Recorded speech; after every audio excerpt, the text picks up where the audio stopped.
yıl önce Türkiye'ye geldiniz? 54'te. 1954. Evet. Öğrenci olarak mı geldiniz? Yani İngiliz Arkeoloji Enstitüsü'nden mensup. Manchester'dan Evet. geldiniz. O zaman ben üniversiteden çıktım. Evet. Yani 23 yaşında. 23 yaşında geldiniz. Evet. Van'da mı çalıştınız daha çok? Yani doğuya mı geldiniz yoksa? Yok, o zaman değil. İlk defa kuzey tarafa, yani Kuzey Anadolu'da Bolu, çalıştınız. Kastamonu Kastamonu. falan oralarda. Daha çok hangi dönemleri Eskişehir. inceledin? Yani hangi dönemler? Yok, Ratur sonra. Sonra. Oralarda hangi dönemleri inceledin? İlk Tunç Çağı, Orta Tunç Çağı ve geç Tunç Çağı ve Demir Çağı. Klasik, ön klasik zamanlarda. Peki Urartu üzerine ne zaman yoğunlaştın? 56'da. 56'da kazı mı yaptınız? Ve o sonra, o 65'te.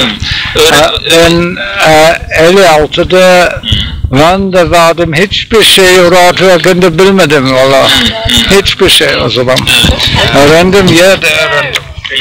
Baktım, gördüm, yazdım.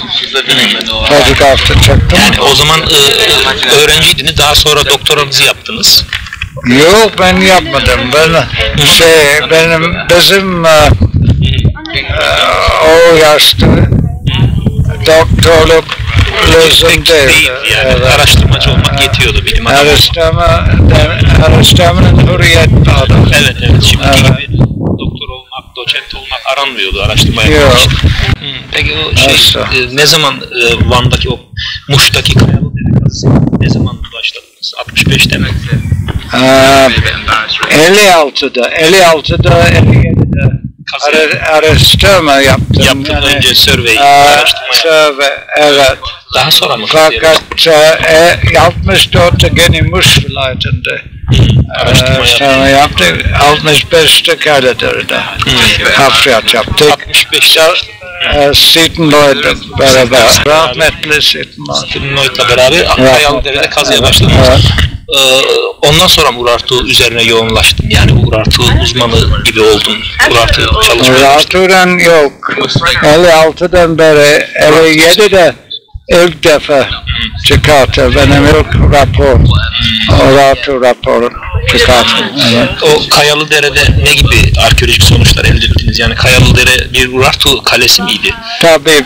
Galiba bir valinin kalesi. Kralın değil. Kralın değil. Valinin öyle de. Orada yazılı belgeler falan var mıydı? Yani nasıl arkeolojik sonuçlar çıktı? Bir tapınak vardı. Ve de büyük depo vardı. Daha 2 metreden fazla bir pos vardı.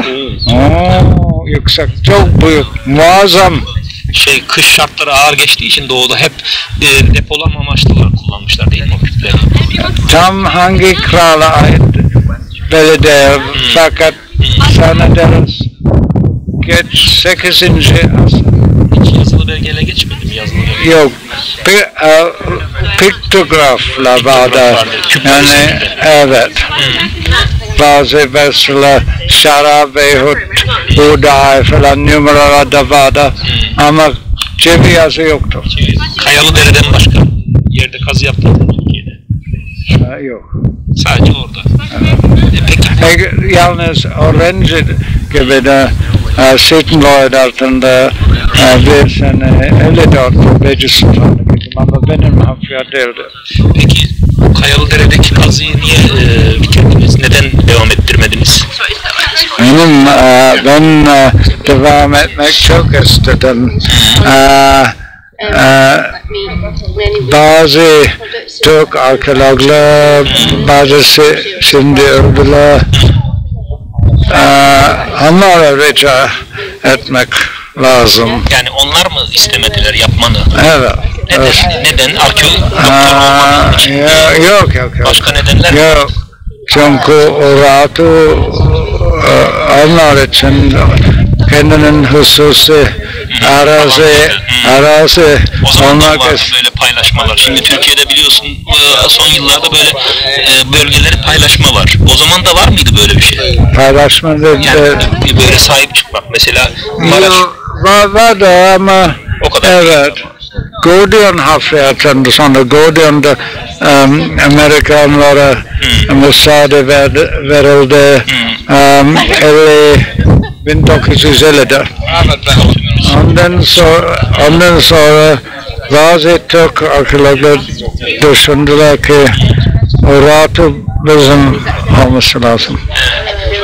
Bu genç geldi, bisikletle geldi, bazı çok şey taptı, buldu. Korktular biraz. Korktular. Evet. Genç olmandan, aktif olmandan çok şeyler yapabileceğini. Öyle. Peki yani Türk bürokrasisi mi yani Türk? Yani kimler korktu? Onlar bazı yalanlı şey verdiler. Emniyete tabi tam bilmiyorum çünkü emniyette kaldı ama işte kolay da yabancı yalanmak bazı yalan söylemek iftira kolay çok diyorsun. Kolay. Tabi yazılı emniyet onu sorup tamam çıkartmaz. Evet. Ben şimdi biraz yaşlıyım ama tabi canım sıkıldı çok o zaman ama Artık kader diyorsun yani böyleymiş. Evet. Ne yapmak? Bir şey yapmamakla yapamazsın. En çok ben çok memnunum ki benim bir doktorluk öğrenci vardı. Profesör Altan Çılıngur. O senin öğrencin. Ayanist çalışıyor ve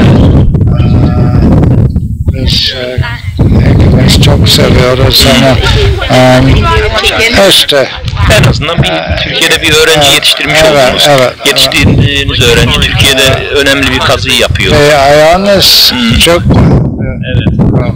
Urartu kazı açısından önemli. Peki yani Türkiye'de imkan verilseydi, her şey normal olsaydı Türkiye'de kazılar yapmak isterdiniz değil mi? Daha başka kazılar, Urartu üzerine özellikle. Yani şimdi biraz yani bir yardımcı lazım olacak çünkü ben yani eski gibi o kuvvet tam biraz azalıyor ama işte ne yapıyorsunuz? Yazıyor musunuz? Yani yazıyorum, evet. Ne üzerine? Yeni bir kitap etikler üzerine Amerikan bir matbaada. Fakat maalesef benim tek bir kopya vardı verdim bir arkadaşa. Önemli değil. Evet. Peki Gelecekler. Hitler'in neyini inceliyorsunuz o kitapta? Hangi? Bu seri vardı. Seri. Historical dictionaries. Ama İngiltere'de biz encyclopedia diyoruz. Amerikan dictionaries. Ondan sonra bu 14. de seride Hittites. Evet. Peki şeyi nasıl değerlendiriyorsun? Türkiye'de arkeolojinin geldiği noktayı takip edebildiniz mi? Yani Türkiye'de arkeoloji ne durumda şimdi şu anda sizin gördüğünüz kadarıyla? Tabii çok iyi de yalnız daima para meselesi var. O her bütün dünyada var değil mi? Evet ama ama şimdi Türkiye'de sponsorları yeterince devreye sokmuyorlar. Yani sponsor olayı Türkiye'de yeterli değil. Yabancılar daha bunu yapıyor. Belki Türkiye'de arkeolojinin geleceği kurtuluşu sponsorlara bağlı değil mi biraz? Evet, öyle de. Yani eğer para mesela, döviz meselesi yoksa daha fazla öğrenciler ya İngiltere ya Fransa'ya Almanya gidersin çok iyi olur. Çünkü dil bakımdan hem de beyin bakımdan arkeolojiye bakış açısı. Çünkü arkeologlar her şey görmek lazım. Ve dinlemek lazım. Yani gençlere dinlemek lazım. Dinlemek bir de görmek, çok fazla görmek lazım. Vakit çok mühim. bugün maalesef İngilizce'de aynı. Hepsi tez gidiyorlar, hiç durmuyorlar ya. Valla öyle mi?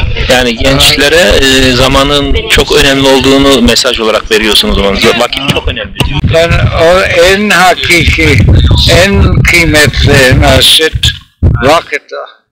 Vakit. Vakit, evet. Mütehassislik biraz fazla oldu. Evet. Yani daha çok biliyorlar, daha az hakkında. Evet. Anlıyor musun? Genel bilgi, eskiden sizin zamanında genel bilgi vardı. Böyle.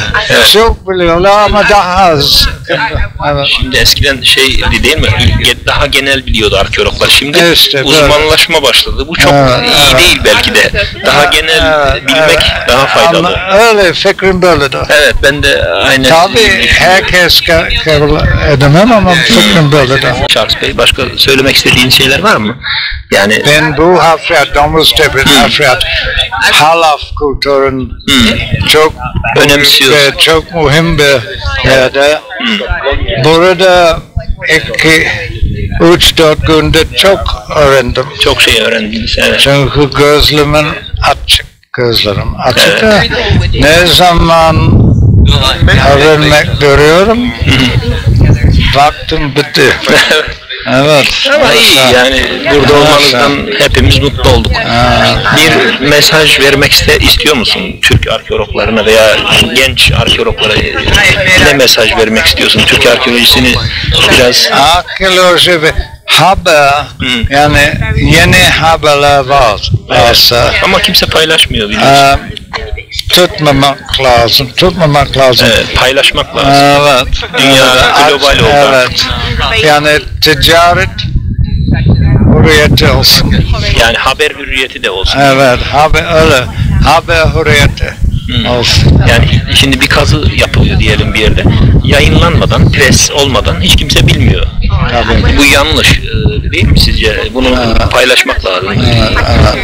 Pek olmuyor maalesef. Tabii maalesef bu tez var. Ben diyorum tez endüstrisi. Herkes tez yapmak lazım. Tutuyorlar böyle, vermiyorlar neticeler, tutuyorlar. Öğrencilere veriyorlar. İşte o kadar da iyi değil. İngiltere'de aynı maalesef. Aynı değil mi? Maalesef. Ama burada Domuztepe'de Sayın Oda Başkanı Dr. Stuart Campbell ve sonra ve Ankara'dan gelmiş, çok memnun kaldım. Çok teşekkür ederim. Ben de çok memnunum. Elizabeth Carter, o da. Ben de sizi tanımaktan çok memnun oldum. O açıdan ben de çok teşekkür ediyorum.